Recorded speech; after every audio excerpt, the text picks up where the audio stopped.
अब इस क्वेश्चन को ज़रा देखिए। ये क्वेश्चन बहुत अच्छा क्वेश्चन है, ठीक। और मैं तो कहूँगा कि इसे आप याद रखिएगा। इस क्वेश्चन को कैसे सॉल्व करना है, इसके स्टेप्स क्या हैं, इसको आप याद रखिएगा। क्योंकि अगर ये आपको ये क्वेश्चन याद है तो इस एक्सरसाइज के और अगली बहुत सारी एक्सरसाइज के बहुत सारे क्वेश्चन जो हैं आप इस मेथड से सॉल्व कर सकते हैं। क्योंकि ये डिटर्मिनेंट सॉल्व करते करते बीच में आपको यही डिटर्मिनेंट मिल जाएगा, ठीक है, और वहाँ से आप उसे सॉल्व कर सकते हैं। देखिए मैं इसे कैसे सॉल्व करता हूँ। सबसे पहले हम ये देख लें कि 1 1 1 a b c a square b square c square, ठीक है, a minus b minus c minus c. तो डिटर्मिनेंट सबसे पहले हम कोशिश क्या करते हैं कि डिटर्मिनेंट को इस तरीके से सॉल्व करें कि किसी एक रो या किसी एक कॉलम में ज़्यादा से ज़्यादा ज़ीरो बने। ज़्यादा से ज़्यादा ज़ीरो बनने से डिटर्मिनेंट को सॉल्व करने में आसानी हो जाती है, ठीक है। दूसरी चीज़ ये कि जब कभी 1 1 1 कहीं किसी डिटर्मिनेंट के किसी कॉलम या किसी रो में है तो हम बड़ी आसानी से वहाँ पे दो जगह ज़ीरो बना सकते हैं। अगर हमने R2 माइनस R1 किया तो यहाँ पे ज़ीरो बन जाएगा, ठीक है। R3 माइनस R1 किया तो भी यहाँ पे ज़ीरो बन जाएगा, ठीक है। लेकिन आप इस तरीके से माइनस कीजिए कि आपको a minus b minus c और c माइनस ए कहीं से कॉमन भी मिलने लगे। देखिए a माइनस बी अगर हम R2 से, ठीक है, R1 से R2 को माइनस करें तो ये तो ज़ीरो हो जाएगा, यहाँ पे a माइनस बी बनेगा और यहाँ पे a square minus b square बनेगा, ठीक है। चलिए देखिए अभी हमें क्या सॉल्व करके क्या ले आना है। हमें लाना है a minus b minus c और c माइनस ए, ठीक है। इसे मैं मिटा दे रहा हूँ, इसको मैंने कहा कि लेफ्ट हैंड साइड। सबसे पहली बात कि किसी रो या किसी कॉलम के अंदर अगर आपको 1 1 1 यानी सभी एलिमेंट 1 1 1 मिल जाएं तो आप बस ये समझिए कि आपको वहाँ पे खुश हो जाना चाहिए। इसलिए खुश हो जाना चाहिए क्योंकि आप वहाँ पे दो एलिमेंट तो कम से कम ज़ीरो बना सकते हैं। दो एलिमेंट ज़ीरो बनाने के बाद एक्सपेंड कर दीजिए, डिटर्मिनेंट आपका सॉल्व हो जाएगा, ठीक। तो देखिए अब यहाँ पे थोड़ा सा हम ज़ीरो तो बनाएंगे लेकिन थोड़ा इसको भी ख्याल करते हुए ज़ीरो बनाएंगे। हम यहाँ पे लिखने जा रहे हैं R1 माइनस R2, ठीक है। तो चेंज क्या होगा, R1 चेंज होगा क्योंकि R2 को ले जा कर के R1 में माइनस करना है, इसलिए R1 को चेंज होना है। तो अब यहाँ पे देखिए क्या बनेगा, ये हो गया ज़ीरो, यहाँ पे बनेगा a माइनस बी और यहाँ बनेगा a square minus b square, ठीक है। अब इसके बाद इसी स्टेप में मैं एक ऑपरेशन और कर दे रहा हूँ।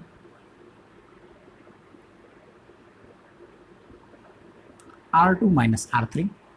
अब ये देखिए इस R2 से R3 को माइनस कर रहा हूँ मैं, तो जब R2 चेंज हो जाएगा, ठीक है।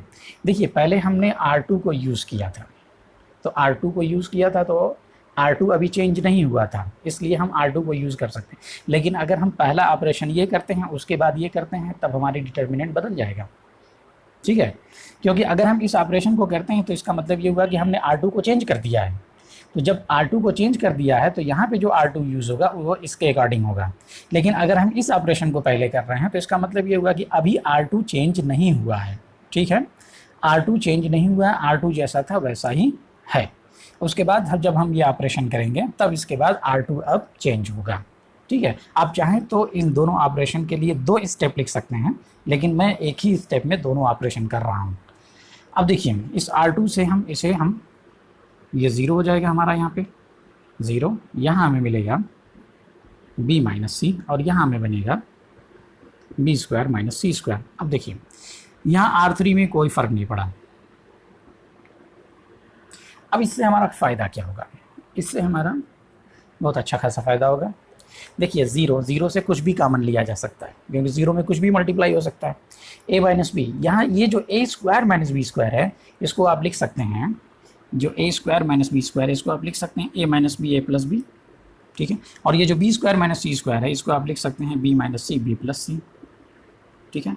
तो a square minus b square से a माइनस बी तो कॉमन हो जाएगा और b स्क्वायर माइनस सी से b माइनस सी कॉमन हो जाएगा।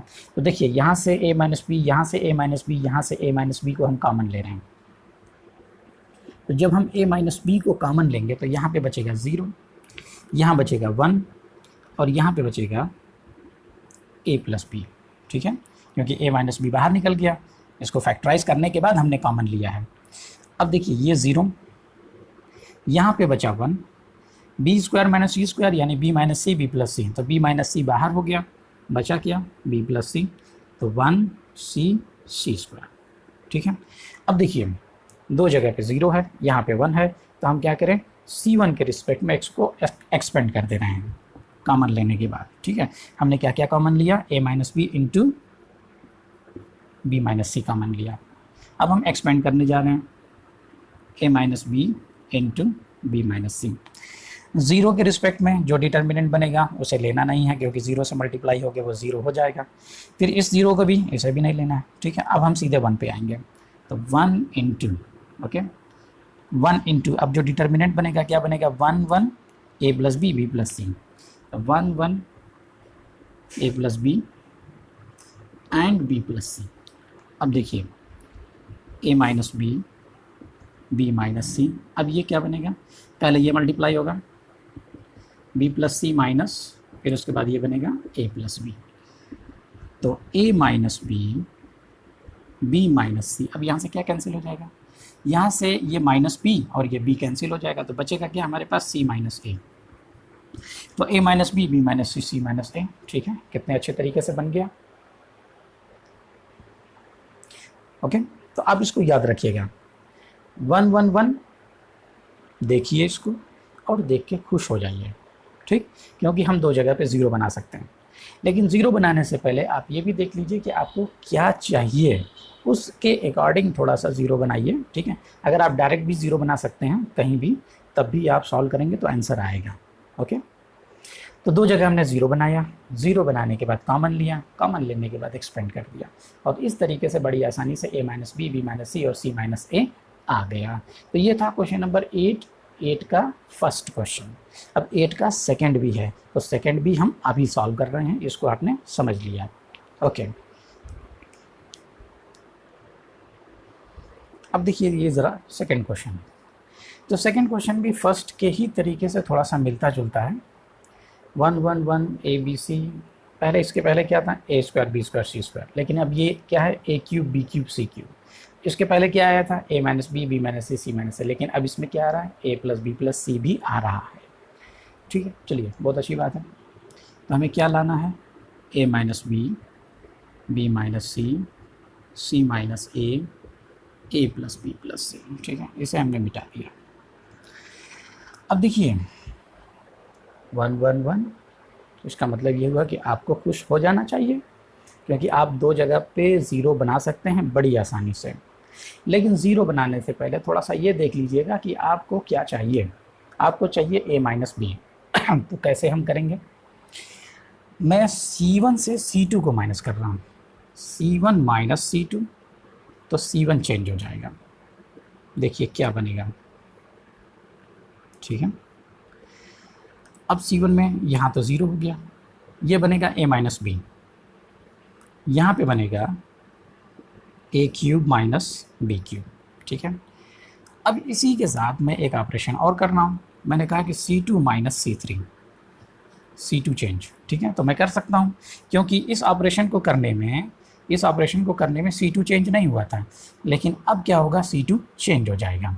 तो अब यहाँ पे हो जाएगा 0, यहाँ पे बनेगा b माइनस सी और यहाँ पे बनेगा b क्यूब माइनस सी क्यूब, और ये C3 जैसा है वैसा ही रह जाएगा।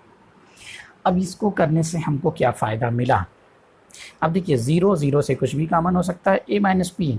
अब a cube minus b cube, ज़रा a cube minus b cube के बारे में देखिए, a cube minus b cube यानी a minus b, a square plus b square plus a b. ठीक है, तो a cube minus b cube का फैक्टराइजेशन, उसके फैक्टर में a माइनस बी आता है। अगर a cube minus b cube से a माइनस बी को कॉमन ले लेंगे तो ये बचेगा। ठीक है, उसी तरीके से b क्यूब माइनस सी क्यूब, तो b क्यूब माइनस सी क्यूब क्या होता है, ये होता है b minus c, B square plus c square plus b c. ठीक है, आपको फैक्टराइजेशन याद होगा, ये तो फार्मूला है। तो अब b क्यूब माइनस सी क्यूब से b माइनस सी को कॉमन ले सकते हैं, तो जब b माइनस सी को कॉमन लेंगे तो ये चीज़ बचेगी। तो अब देखिए यहाँ से हम a माइनस बी को कॉमन ले सकते हैं, यहाँ से b माइनस सी को कॉमन ले सकते हैं। कॉमन लेने पर हमें क्या मिलेगा, a minus b into b minus c. अब देखिए हमारे पास क्या बचा, हमारे पास बचा यहाँ पे 0, यहाँ पे बचा 1 और यहाँ पे बचा हमारे पास क्या बचा, a square plus b square plus a b. यहाँ पे बच गया 0, यहाँ बच गया 1 और यहाँ बच गया B square plus c square plus b सी। और इसके बाद यहाँ पे बच गया हमारे पास 1 सी क्यू। ठीक है, चलिए अब देखिए 0 0 1 R1 के रिस्पेक्ट में इसको एक्सपेंड कर दे रहे हैं। तो जब हम R1 के रिस्पेक्ट में इसे एक्सपेंड करेंगे तो हमें अच्छा क्या लगेगा, 0 और 0 तो हमें लिखना नहीं पड़ेगा, क्योंकि 0 के रिस्पेक्ट में जो डिटर्मिनेंट बनेगी वो डिटर्मिनेंट 0 से मल्टीप्लाई होकर 0 हो जाएगी। तो ये 0 और ये 0 हम नहीं लिखेंगे, हम डायरेक्ट 1 लिखेंगे। तो अब देखिए हमारे पास बनेगा क्या, हमारे पास बनेगा a minus b, b minus c. ठीक है, अब हम चलिए पहले लिख लेते हैं थोड़ा सा।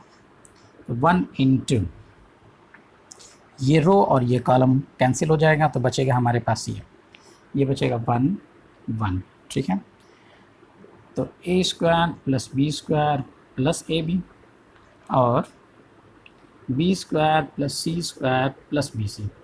ठीक, आगे इसे सॉल्व करें, a minus b, b minus c, इसे मल्टीप्लाई करें, b square plus c square plus b c, फिर माइनस, इसे मल्टीप्लाई करें तो a square plus b square plus a b. ठीक है, अब देखिए ज़रा, ए माइनस बी और बी माइनस सी। अब यहाँ पे देखिए कैंसिल क्या हो गया, ये बी स्क्वायर और ये बी स्क्वायर कैंसिल हो गया। ठीक है, और ये c square minus a square, c square minus a square. ठीक है, और प्लस ये b c minus a b. ठीक है, तो b c minus a b एक जगह हमने लिख दिया। अब यहाँ पे देखिए a minus b, b minus c, थोड़ा सा इसको हमने लिखा, इसे हम लिख सकते हैं सी माइनस, इसे हमने फैक्टराइज कर दिया, सी माइनस ए, सी प्लस ए। ठीक है, यहाँ से हम b को कॉमन ले सकते हैं, प्लस b जब हम कॉमन लेंगे तो c माइनस ए हो जाएगा। अब इस ब्रैकेट के अंदर यहाँ पे जो दोनों टर्म्स लिखे हुए हैं, इन दोनों टर्म में c माइनस ए है, तो c माइनस ए को हम कॉमन ले रहे हैं। तो हमारे पास बचेगा a minus b, b minus c, ये पहले से बाहर है, c माइनस ए को भी हम बाहर निकाल देंगे, तो हमारे पास बचेगा c प्लस ए प्लस बी। ठीक है, तो c प्लस ए और प्लस बी यानी कि a plus b plus c, तो c प्लस ए और यहाँ पे बचेगा प्लस बी। तो यहाँ पे हमको मिला a minus b, b minus c, c minus a और ये बन गया a plus b plus c. ठीक है, तो जो हमें चाहिए था वो हमको मिल गया। ओके, तो थोड़ा सा प्रॉपर्टी का यूज़ किया और थोड़ा सा कैलकुलेशन हमने किया। ठीक, तो इस तरीके से हमने इस क्वेश्चन को आसानी से सॉल्व किया। ठीक, लेकिन थोड़ी सी आसानी के साथ थोड़ी सी यहाँ पे कैलकुलेशन में परेशानी भी थी। ठीक, तो फर्स्ट और सेकंड थोड़ा सा मिलता जुलता है। ठीक है, अब इसे आप याद रखिएगा, 1 1 1 1 1 1 1, इसका मतलब आपको खुशी होनी चाहिए कि अब बनेगा 2 जगह 0। जब 2 जगह 0 बनेगा तो अब उसको आप लीजिए, एक्सपेंड कीजिए। जब एक्सपेंड करेंगे तो 2 चीज़ें तो आपको वैसे भी नहीं लिखना है, सिर्फ एक चीज़ लिखना है और उसके बाद आप सीधा सीधा सा कैलकुलेशन कर दीजिए। ठीक, तो अब डिटर्मिनेंट बनाते वक्त आपको ये थोड़ा सा ध्यान रखना है कि हम कितनी जगह 0 बनाते हैं। जितनी ज़्यादा 0 वहाँ पे बनेंगे डिटर्मिनेंट को सॉल्व करने में उतना ही आसानी होगी, उतना ही अच्छा लगेगा आपको। ओके, तो मुझे उम्मीद है कि आपको डिटर्मिनेंट समझ में आ रहा होगा कि किस तरीके से ये सॉल्व हो रहा है और क्या हमें यहाँ पे करना चाहिए और क्या क्या चीज़ें हमें पहले से जानना चाहिए। ठीक है, elementary operation and property of determinants. ठीक है, चलिए अब इसके बाद हम चलेंगे अपने नेक्स्ट क्वेश्चन पे। ओके, आप इसको अच्छे से समझ लीजिए, कोई प्रॉब्लम होगी तो आप पूछिएगा ज़रूर। ओके।